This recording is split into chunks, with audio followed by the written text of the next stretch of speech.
दोस्तों आज हम पढ़ने जा रहे हैं 10th क्लास एनसीईआरटी साइंस का अध्याय 12 विद्युत पार्ट 8।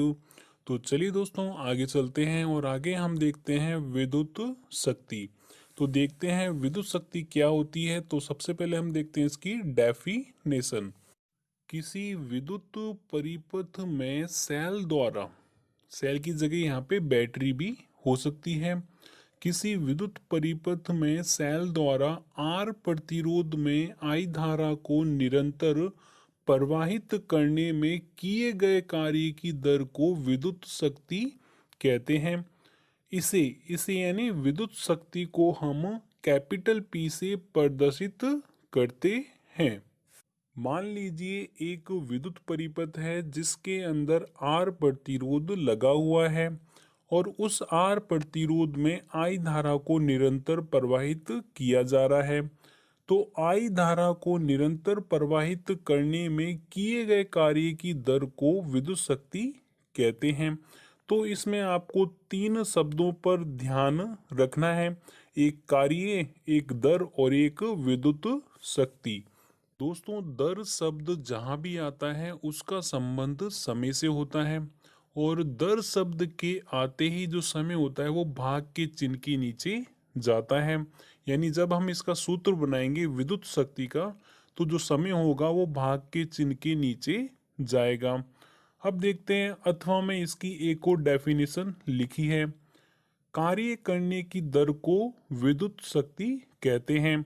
आप ऊपर वाली डेफिनेशन लिखिए या नीचे वाली लिखिए जो कि अथवा में लिखी है, दोनों एक ही है। दोनों में से आप कोई भी लिखिए, कोई फर्क नहीं पड़ता है, दोनों में आपको नंबर उतने ही मिलेंगे। तो कार्य करने की दर को विद्युत शक्ति कहते हैं। इसमें कार्य क्या है, भाग के चिन्ह के ऊपर जाएगा और दर आते ही जो समय होता है वो भाग के चिन्ह के नीचे जाता है और बराबर करके हम विद्युत शक्ति लिखेंगे। तो इसका सूत्र क्या हो जाएगा दोस्तों, विद्युत शक्ति P बराबर W ओपॉन में T। W क्या होता है, कार्य, और T क्या होता है, समय। तो विद्युत शक्ति का सूत्र क्या बन जाता है, P बराबर W ओपॉन में T।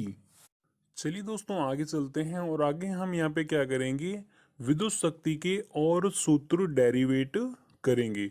तो देखते हैं पहले। तो सबसे पहले हम देखते हैं V बराबर, चूंकि V बराबर W अपॉन Q होता है। V यहाँ पे क्या है, विभवांतर है, और W यहाँ पे कार्य है, Q क्या है, आवेश है। आवेश को हम कैपिटल Q से भी लिखते हैं और कभी कभी हम इसे स्मॉल q से भी लिखते हैं, तो आपको कंफ्यूज होने की ज़रूरत नहीं है। तो हम आवेश को कैपिटल Q से भी लिख सकते हैं और स्मॉल q से भी लिख सकते हैं। तो विभवांतर का सूत्र क्या होता है, V बराबर W ओपॉन में Q। ये आपने इस लेसन के पार्ट सेकंड में पढ़ा है जिसमें विभवांतर V बराबर होता है W ओपॉन में Q। W यहाँ पे क्या है, कार्य, और Q क्या है, आवेश। तो हम क्या करते हैं, यहाँ पे Q को हम दूसरी साइड भेजते हैं। जब भी बटे वाली संख्या दूसरी साइड जाती है तो वो गुणा में चली जाती है। तो यहाँ पे क्या हो जाएगा, W बराबर V इंटू Q। तो हम यहाँ पे क्या करेंगे, जो सूत्र है P बराबर W ओपॉन में T। तो हम क्या करते हैं, यहाँ पे W की जगह हम VQ रख सकते हैं, क्योंकि यहाँ पे VQ बराबर क्या है, W, और ऊपर भी क्या है, W। ओके, तो यहाँ पे W क्या है, कार्य, तो यहाँ पे हम W की जगह VQ रख सकते हैं। तो P बराबर क्या हो जाएगा, VQ ओपॉन में T। VQ ओपॉन में T। और आपको पता ही है धारा का सूत्र I बराबर Q ओपॉन स्मॉल टी। धारा का जो सूत्र होता है I बराबर Q ओपॉन में T होता है, ये भी हम कर चुके हैं। तो हम क्या करते हैं, अब Q ओपॉन में T की जगह हम क्या रख देते हैं, अब I रख देते हैं।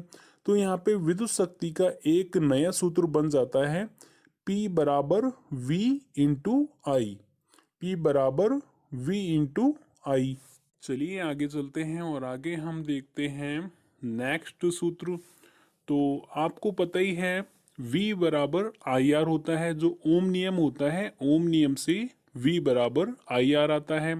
तो हम क्या करते हैं, जो सूत्र है P बराबर वी आई, उसमें हम क्या रखते हैं, V की जगह आई आर रखते हैं। तो इसमें हम जब V की जगह आई आर रखेंगे तो P बराबर I इंटू आर इंटू आई हो जाएगा। तो यहाँ पे आई है जो 2 बार आ रहा है। जब भी ऐसी कंडीशन आती है तो आप क्या कर सकते हैं, आई को जब साथ में लिखेंगे एक साथ, तो आप क्या कर सकते हैं, इसमें स्क्वायर लगाकर लिख सकते हैं।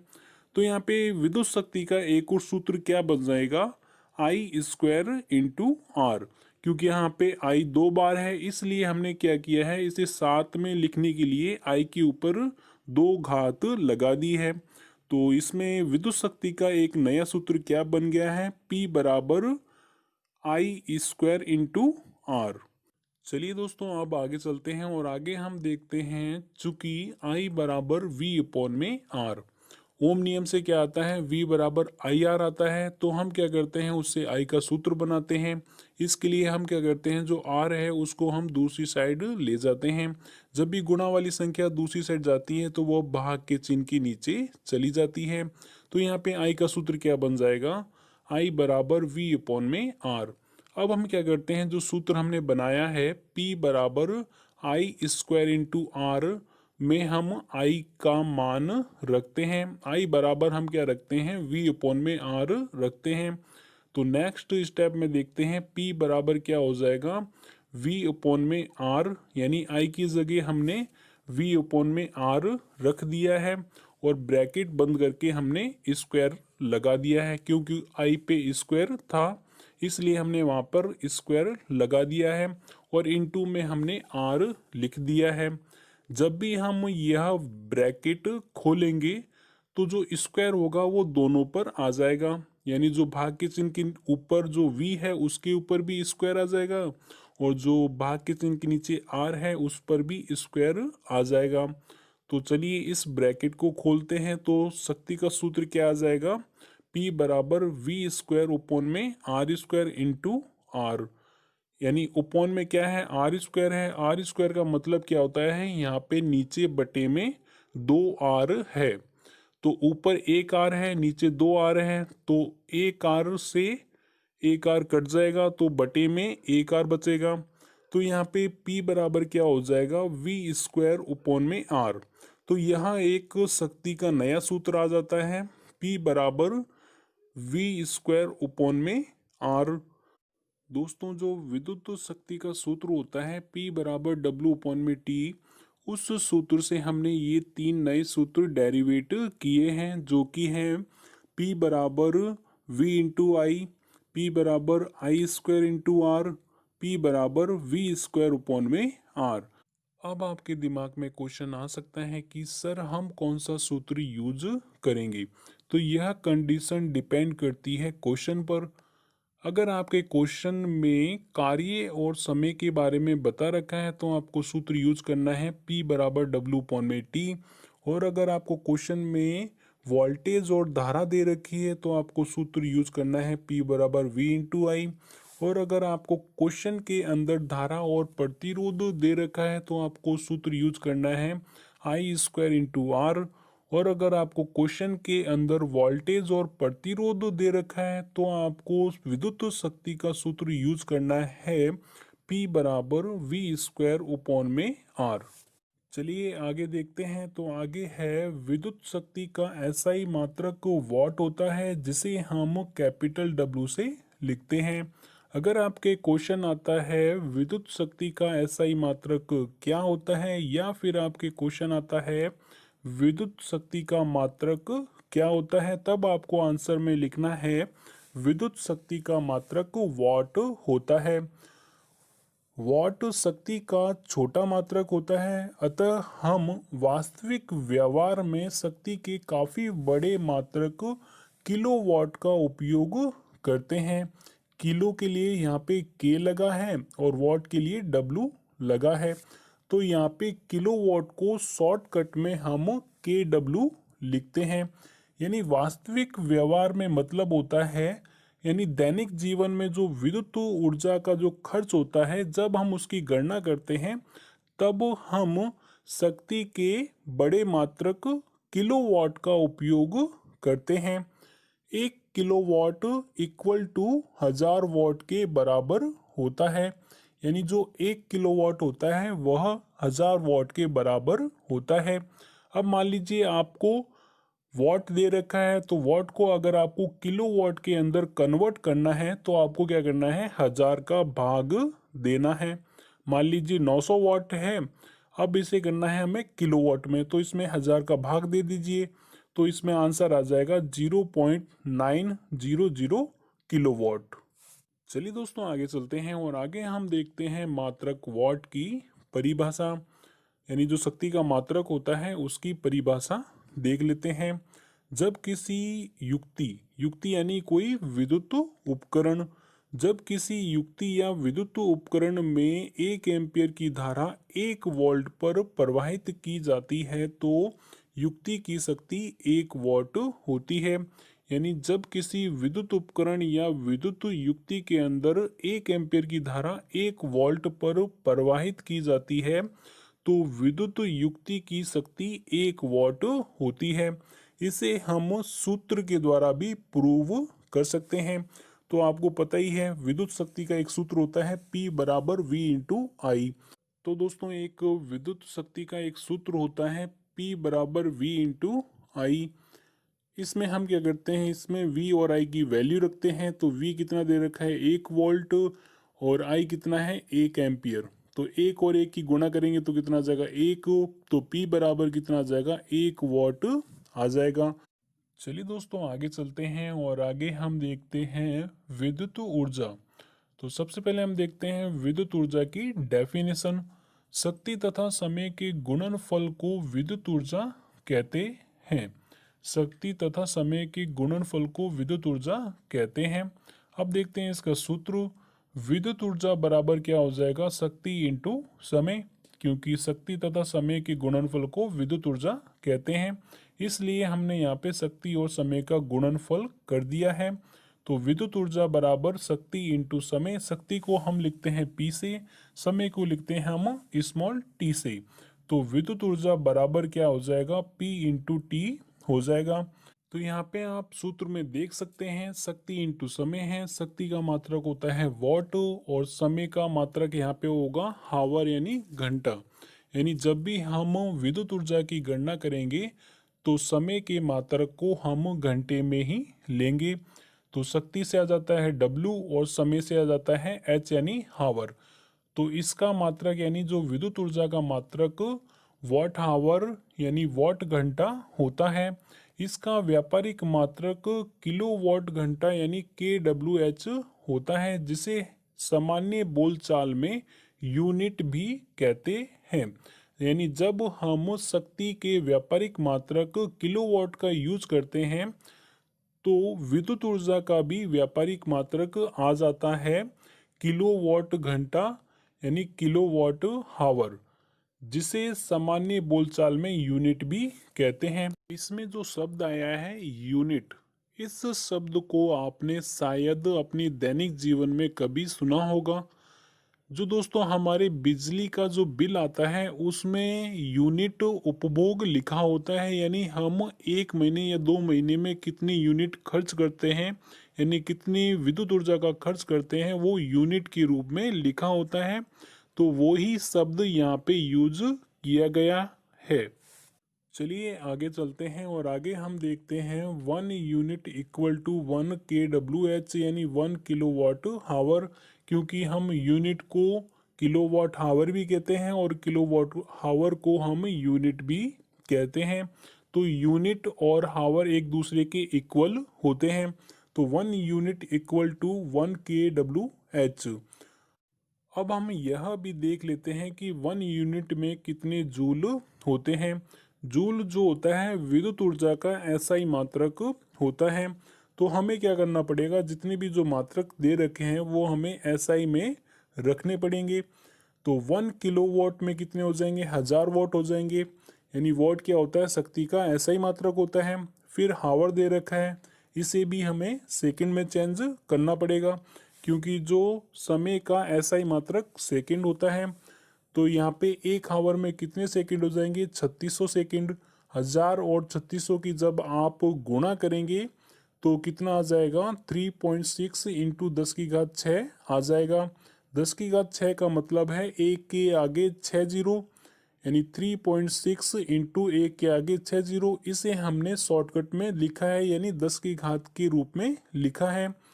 तो एक यूनिट इक्वल टू 3.6 इंटू 10 की घात 6 जूल आ जाएगा।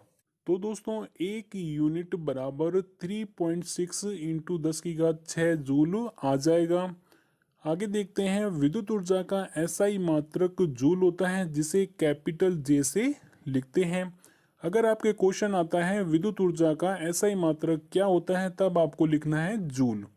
तो विद्युत ऊर्जा का एसआई मात्रक जूल होता है, जिसे कैपिटल जे से लिखते हैं।